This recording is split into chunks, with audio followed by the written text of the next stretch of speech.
शिवरायांसाठी स्वतःचा जीव धोक्यात घातला. बाजीप्रभू देशपांडे तर शिवरायगडावर जाईपर्यंत किंडाळून उभे होते. ते शिवरायांना म्हणाले, लाख मेले तरी चालतील पण लाखांचा पोशिंदा जगला पाहिजे.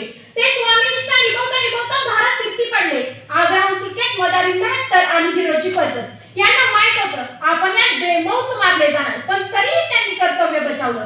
आपण मारले गेलं तरी चालेल पण आपला राजा जगला पाहिजे अशी किमया शिवाजी महाराज मावळ्यांमध्ये करू शकले. ही शिवरायांची खरी मिळकत. आणि बऱ्याचदा आपण ऐकतो विश्वासाची माणसं राहिली नाही, पण तसं नसून विश्वास जपणारा नेताच राहिला नाही असं म्हणायची वेळ आली आहे. आम्ही शिवाजीचे वंशज म्हणणाऱ्यांनी शिवरायांचे चारित्र्य वाचायला हवे. भगवान हातात घेतला म्हणून कोणी मावळा होत नाही, दाढीशा वाढवला म्हणून कोणी शिवबा होत नाही, शत्रूस नडवले म्हणून कोणी बाजी प्रभू होत नाही. ती खिंड जपायला छातीत वाघाचंच काळी दिसायला लागतं. नाहीतर आमच्या आजच्या पिढीची छाती सिगारेटच्या धुराने कधीच खिळखिळी झाली आहे. मोबाईल आणि व्हॉट्सअप मध्ये गुंतलेली नजर ध्येय शून्य होऊन बसले आहे. आजच्या पिढीचं असं झालंय, नापास झालं की कर आत्महत्या, कर्ज झालं कर आत्महत्या, कुणी रागवलं कर आत्महत्या, नोकरी गेली कर आत्महत्या, प्रेमात अपयश आलं कर आत्महत्या. अशा साध्या साध्या टेन्शन्सना आपण आत्महत्येचा विचार करतो. अहो शिवरायांनी तर यापेक्षा 1000 पटींनी मोठी संकटे झेलली, पण त्यांनी कधी आत्महत्येचा विचार केला नाही. शिवबाचे छत्रपती काही एका रात्रीत झाले नाही, त्यासाठी त्यांनी अथक परिश्रम घेतलं. टेन्शन आलं म्हणून डोक्याला हात लावून बसले नाही, प्रत्येक संकटातून मार्ग काढला आणि त्यातूनच शिकत गेले. आपण त्यांचा आदर्श घ्यायला हवा, त्यांचे चारित्र्य वाचायला हवे. प्रत्येक गोष्टीला आत्महत्येच्या विचारापर्यंत न्यायला नको. जन्म मिळाला मानवाचा थोडं माणूस बनायला येतं का बघू, जन्म मिळाला मानवाचा थोडं माणूस बनायला येतं का बघू, पुण्यकर्मानेच मिळे जन्म हा थोडं देव माणूस बनायला येतं का बघू. एक कवी म्हणतो, सूर्य मावळताना मी पाहिला आहे, चंद्र मावळताना मी पाहिलाय, पण शिवाजीचा देश मावळताना मी प्रथमच पाहत आहे. होय, माझा देश आज मावळतीकडे झुकत आहे. रात्री तुम्ही स्वराज्याचा जो हट्ट केला ते तुमचं चुकलंच. आयुष्यभर तुम्ही दगदग केली तेही तुमचं चुकलंच. कारण आम्हाला कुठे हिंमत आहे तुमच्या त्यागाची, आम्हाला कुठे गर्व आहे तुमच्या स्वप्नांची. तुम्ही निर्मिलेल्या स्वराज्यात आम्ही निवांत लोळत आहोत. सिनेमातली गाणी गुणगुणत, गुटखा मावा खाऊन लाळत किंवा रस्त्यावरील भिंती रंगवत आम्ही आमचे शौर्य जगाला दाखवत आहोत. आम्ही निवांत आहोत, मग तुम्हाला काय गरज होती स्वराज्याची स्वप्ने बघण्याची. या देशातील समाजातील वातावरण बघितले की असेच काहीसे वाटते. शिवरायांनी माणसाच्या मनात प्रेम विश्वास पेरला, म्हणून बाजी प्रभू शिवा काशी यांच्यासारखी माणसे त्यांच्यासाठी जीव द्यायला तयार झाली. आज आमच्यात तो प्रेम विश्वासच राहिला नाही. काय दिवस होते ते देशप्रेमाने भरलेले.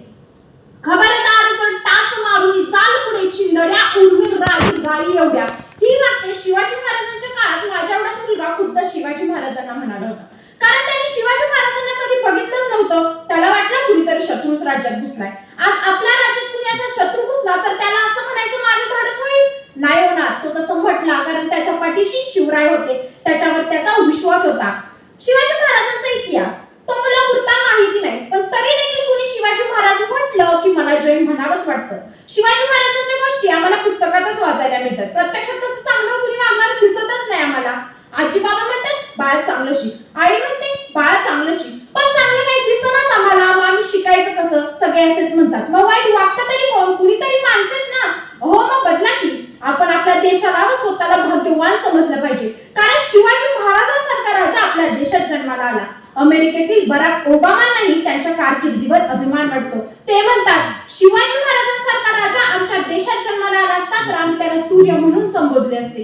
याच्यावरूनच कळते की शिवाजी महाराजांची कारकिर्दी साता समुद्रापलीकडे दूरवर पोहोचली आहे. तरी शिवाजी महाराजांचा वारसा सांगणारा समाज आजही आहे, कारण आम्ही आज ते युग पुरुषांच्या पुतळ्यांना हार घालायचे काम जोमाने सुरू ठेवले आहे. पण विचारांचा मुद्दा करतोय त्याचं काय? सोने चांदी नारळ काय सांगा मानवा आशा या दान धर्माचा. कधी शेतकऱ्याला बियाणं दान देऊन बघा, कधी निराधार कन्येचा विवाह लावून बघा, कधी एखाद्या अपंगाला आधार देऊन बघा, कधी एखाद्या शाळेचा जीर्णोद्धार करून बघा, कधी आश्रमातील निराधारांवर प्रेम करून बघा. एकदा दान धर्माच्या व्याख्या बदलून तर बघा. जेव्हा मंदिर आणि मस्जिदीमध्ये जाणार रंगा वाचनालयात जातील तेव्हा भारत जगात महासत्ता बनेल. पुस्तकानं माणसाचं मस्तक सशक्त होतं. सशक्त झालेलं मस्तक कुणाचं हस्तक होत नसतं आणि हस्तक न झालेलं मस्तक कुणा पुढेही कुठेही नतमस्तक होत नसतं. शाळेची छत कळते, मंदिरात छत मात्र सोन्याचे. शाळेत 8 मुलांना बसायची आधी फरशी नसती, तरी मंदिरात मात्र संगमरवरी. शाळेला 2 रुपये देताना 10 वेळा चौकशी करणारा पालक मंदिराला 10,000 रुपये देताना अजिबात चौकशी करत नाही. आपला भारत नक्की महासत्ता होणार? पायात घालायची चप्पल एसी मध्ये विकाय ठेवता, भाजीपाला मात्र फुटपाथवर. म्हणजे आमचा देश कृषी प्रधान आणि आत्महत्या करतोय शेतकरी. शेकडो मैल चालतो वारकरी, विठोबाचे पहिले दर्शन घेतो मुख्यमंत्री. हे कधी बदलणार? आपल्याला वाटतं देश बदलला पाहिजे, पण आधी आपण बदलायला हवं. आजची पिढी सैराट बघून सैराट झाली आहे. ज्याला शेंबूड पण काढायला येत नाही ते स्वतःला आरशांनी परशा समजू लागलेत. कुठे गेला शिवरायांचा विचार? आधी थोडा भान ठेवायला हवं आणि मग शिवाजी महाराज की जय म्हणायला हवं. स्वाभिमान शिवाजी महाराजांच्या नसा नसात म्हणून स्वराज्य उतरवलं प्रत्यक्षात. शिवबा थोर होता, सच्चा होता असं वाटत असेल तर तो पुन्हा जन्माला यावा असंही वाटत असेल तर तो प्रत्येकाच्या मनात जपला गेला पाहिजे, प्रत्येकाच्या घरात जपला गेला पाहिजे असं मला वाटतं. तर शिवराय स्वराज्य निर्मितीचं स्वप्न सार्थ होईल. असं होईल तेव्हा आपण उजळ माताने म्हणू शकू, राजे तुम्ही पुन्हा या स्वराज्य तुमचं पाहायला गडकोट निहाळायला. राजे तुम्ही पुन्हा या स्वराज्य तुमचं पाहायला गडकोट निहाळायला. तलवार तुमची तळपते आहे अजूनही हृदयात आमच्या. या राजे तुम्ही पुन्हा स्वराज्य तुमचं पाहायला. जय जिजाऊ, जय शिव. अशा राजमाता जिजाऊ मासाहेब. अरे जगतवंत व भारतभूमी हाच असावा ध्यास. स्वातंत्र्याच्या हिरकवरची जाणून घ्या इतिहास. डफावरती थाप मारुनी खड्या बोलान करू गुणगान प्रतापी शिवराजाचं. आणि सपान पूर्ण केलं त्यानं स्वराज्याचं, उभारून राज्य मराठ्यांचं. भारतभूमी ही शूरवीरांची भूमी, पुण्या साऱ्या जगाचं मोदी जाते. या भूमी, या देशासाठी, या राष्ट्रासाठी आपल्या प्राणांची आहुती देणं म्हणजे स्वतःला भाग्यशाली समजणाऱ्या वीरांची कमतरता नाही. म्हणूनच आज आपण आपल्या मुलांना या देशाचा, या राष्ट्राचा इतिहास सांगत असताना आपल्या मुखात सर्वप्रथम नाव येतं ते अशा एका राजाचं, जो सामर्थ्यवान, बलवान, युक्तिवान, स्त्रियांविषयी आदर, दिनांविषयी उदारता हा पुरोगामी दृष्टिकोन अंगी असणाऱ्या महाराजांचं नाव म्हणजे छत्रपती शिवराय. सूर्य अस्ताला गेला, सायंकाळ झाली. सूर्य अस्ताची अनेक किरणं शिवनेरीत आली. 19 फेब्रुवारी हा दिवस धन्य झाला.